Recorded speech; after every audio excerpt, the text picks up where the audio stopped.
To తొలి వార్త. ప్రజల కోసం ప్రజల పక్షం. వార్తలు చదువుతుంది మీ సుమలత.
तव शुभ नामे जागे, तव शुभाशिष मागे, गाये तव जय दाता, जनगण मंगलदायक जय हे भारत भाग्य विधाता, जय हे जय हे जय हे जय जय जय जय हे।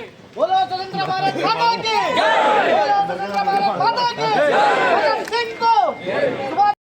78వ స్వాతంత్ర దినోత్సవ శుభాకాంక్షలు. ఈరోజు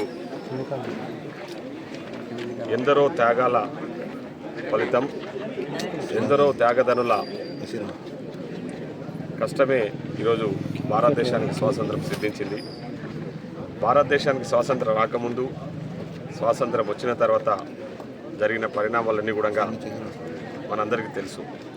ఈరోజు భారతదేశం ఇంత సుభిక్షంగా ఉందంటే దానికి ప్రధాన కారణం ఆ రోజు దేశ స్వాతంత్రం కోసం పోరాటం చేసిన పండిట్ జవహర్లాల్ నెహ్రూ గారు కానివ్వండి, సర్దార్ వల్లభాయ్ పటేల్ కానివ్వండి, జాతిపిత మహాత్మా గాంధీ, ఎందరో మహానుభావుల త్యాగదళనం, వారి యొక్క కృషే ఈరోజు మనం అన్ని రకాల హక్కులను అనుభవిస్తూ ఉన్నాం. ముఖ్యంగా భారతదేశానికి స్వాతంత్రం ఏర్పడ్డప్పుడు మన దేశ ఆర్థిక పరిస్థితి కానీ, మన దేశ పరిస్థితులన్నీ కూడా చాలా ప్రజలకు అంటే అనుకూలంగా లేకుండే.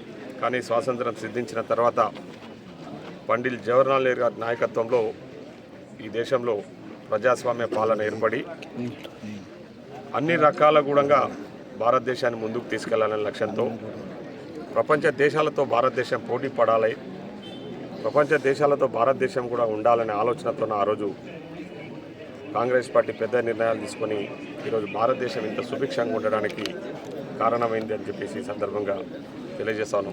ఎన్నో రకాల సంస్కరణలు ఈరోజు భారీ ప్రాజెక్టులు కానీ, నీటిపారుదలకు సంబంధించి భారీ ప్రాజెక్టులే కానీ, అదేవిధంగా ఆర్థిక సంస్కరణలు కానీ, సాంకేతిక సంస్కరణలు కానీ ఎన్నో రకాల అభివృద్ధి కార్యక్రమాలను చేస్తూ ఈరోజు భారతదేశం ప్రపంచంతో పోటీ పడే విధంగా ఉందంటే దానికి ప్రధాన కారణం ఆనాటి పాలకులు పండిట్ జవహర్లాల్ నెహ్రూ గారు, అదేవిధంగా శ్రీమతి ఇందిరాగాంధీ గారు, రాజీవ్ గాంధీ గారు అని చెప్పేసి ఈరోజు గర్వంగా చెప్తా ఉన్నాం.